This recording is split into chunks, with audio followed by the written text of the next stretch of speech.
there it goes. It's falling. It's falling. If you're just getting started with FPV drones, this little drone has a few tricks up its sleeve to get you up in the air easier and faster. The FPV drone hobby is really fun, and with enough experience you can do some really cool stunts. But getting to this level takes a lot of time, and it's really easy to get overwhelmed with the hundreds of different options for drones, radios, and goggles. The solution? This is the Beta FPV Aquila 16, a completely ready-to-fly FPV drone.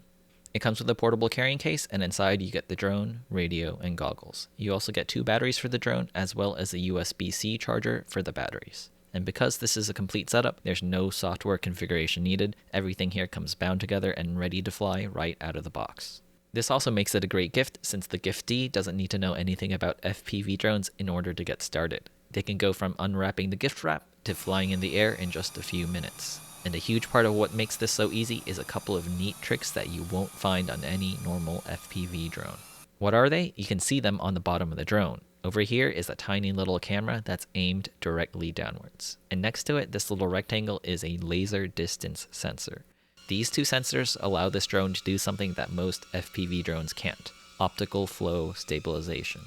A lot of people start this hobby by flying DJI camera drones and then moving on to these more advanced manual FPV stunt drones. And the really common misconception is that these manual FPV drones will stay in one spot if you don't touch the controls. And so they take off in their brand new FPV drone and watch as it lists lazily to the side and crashes with no input at all. That's because flying a manual FPV drone is kind of like balancing a marble on a piece of glass. It's really easy to move the marble around all over the place, but it's really difficult to keep the marble in the center. On the other hand, a DJI drone is kind of like balancing a marble in a bowl. It's not very maneuverable, but the marble wants to stay in the center all the time, and it is really stable and it'll stay in one place if you don't touch it. This huge difference in how these 2 kinds of drones fly is a big reason in what makes these manual FPV drones so difficult to get into. So what if a drone could fly like both? That's what Beta FPV is doing with the Aquila 16. The onboard sensors allow you to enable optical flow stabilization, which keeps the drone roughly in the same place even without any input at the controls. And the best part, once your skills outgrow this feature, it's literally just a flick of the switch away to disable it and go into full manual control. You kind of get the best of both worlds here, a drone that will grow with your skills.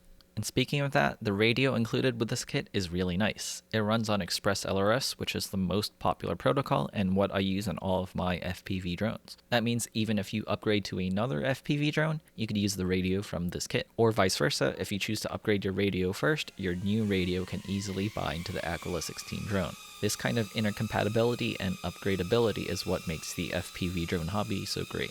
The goggles included with this kit are just okay. Comfort-wise, they're great. I always prefer these kinds of box goggles over any other kind. I also like that it recharges via USB-C. In fact, everything in this kit, the drone, radio, and goggles, recharges via USB-C, which makes it super convenient. The goggles also have a micro SD slot so you can record your flights. But these goggles only have a single receiver antenna when you really want multiple antennas for the best video signal.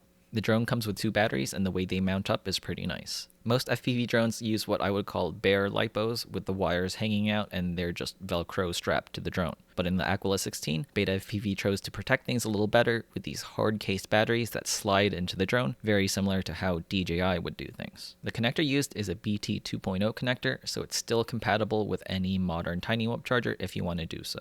This battery mounting method is also very secure and protects the battery from damage and prevents it from being ejected in a crash, which I've done many times to this drone.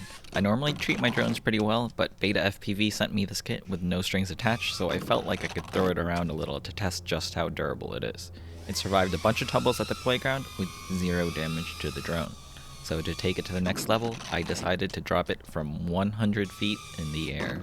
I attached a beeper to it just in case I lost track of where it would crash. And then I sent it up 100 feet in the air.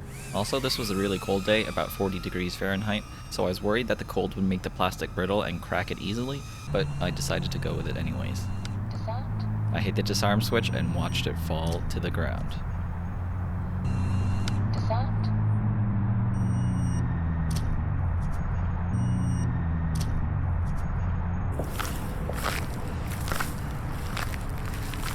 See what the damage is.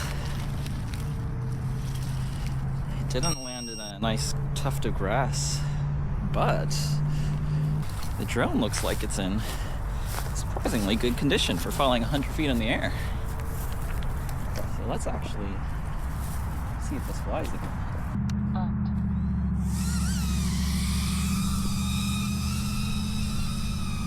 There we go. This thing fell from 100 feet and there was no damage to it whatsoever. Pretty windy day, but it lives. Next, let's go on a more normal flight while I talk about how this drone flies. Because of its small size and weight, it's really best suited for indoor flying. For flying outside, wait for a calm day with low wind. On this flight, this was both a windy day and a cold one, meaning that the battery performance was pretty low. The included batteries with this drone are 1-cell 1100 mAh packs. I was pretty surprised by the high capacity, and it turns out they're going more towards the DJI philosophy by providing these high capacity, low current batteries. These huge 1100 mAh packs provide a long flight time, but the compromise is that they don't provide a lot of current output, meaning that the drone struggles with freestyle moves, or anything that requires a lot of power. For those of you that do want more power, Beta FPV does sell alternate batteries for this drone, 650 mAh ones, which is about half as much capacity, but with twice the current output, 30C as opposed to the stock 15C. LiPo batteries are made with these trade-offs. You can go for higher capacity and less current, or lower capacity with more current, and I do like that Beta FPV gives us the option to get these higher current batteries. I did order a pair of these, but they haven't arrived yet. In this flight, you can see that the combination of wind, batteries, and cold temperatures means that this drone is struggling a bit, and there's some yaw washout from the drone not having enough power. In these winter months, I'd definitely recommend flying this drone inside and not outside. Earlier I mentioned that there's no software configuration required to fly, but if you do want to change the software up, do note that you have to use Beta FPV configurator. Most FPV drones actually run Beta Flight, which is not the same company, they're completely separate. Beta Flight doesn't support optical flow stabilization, and so Beta FPV had to code their own custom software for the drone, and they use their own configuration software, which is Beta FPV configurator, not Beta Flight configurator. Just something to note if you're confused why Beta Flight won't recognize the drone, it's because this drone doesn't run on Beta Flight. And about the stabilized beginner mode with optical flow, the optical flow part works pretty good, but the altitude hold isn't really as reliable. DJI drones with stabilization, they have the advantage of having the controllers with a sprung throttle stick, and so they have a really obvious down, middle, and up position on the throttle. But manual FPV drone controllers, they don't use a spring on the throttle stick since there's normally really no need for that. And so in this case with the Aquila 16, there's no spring on the throttle stick, which works really great in manual mode, but it feels a little weird in the beginner mode since it still treats the middle position of the stick as neutral, but there's no physical feedback in your fingers as to where the middle actually is. So if you're just learning to fly for the first time, I do recommend trying to move past the beginner mode as fast as possible, since the altitude hold in the beginner mode doesn't really teach you anything in terms of flying in manual. Also, this drone has turtle mode, which is really handy to have. While I did bash this drone pretty hard and I didn't break a single thing, I did notice that Beta FPV doesn't sell spare frames for this drone. I'm sure that if you contacted them that they could sell you a spare frame. I just thought it was weird that by default you can't just go online and buy another frame. The motors on this drone are brushless, which is a given in the FPV drone world, but a lot of cheap ready-to-fly kits often come with brush motors, so I thought I'd point out that these on the Aquila 16 are brushless. Overall, this is a pretty unique offering in the manual FPV drone world. Ready-to-fly kits are already pretty rare in the hobby since most manufacturers cater towards experienced hobbyists who already have radios and goggles and other gear. Beta FPV has also taken the extra step by integrating optical flow stabilization, which no other FPV manufacturer has done yet. So what we end up with is probably the best way to get someone started in the manual FPV drone world. It's a completely ready-to-fly drone with removable training wheels that will grow with your skills. If you like this video, I'd really appreciate it if you could subscribe to my YouTube channel.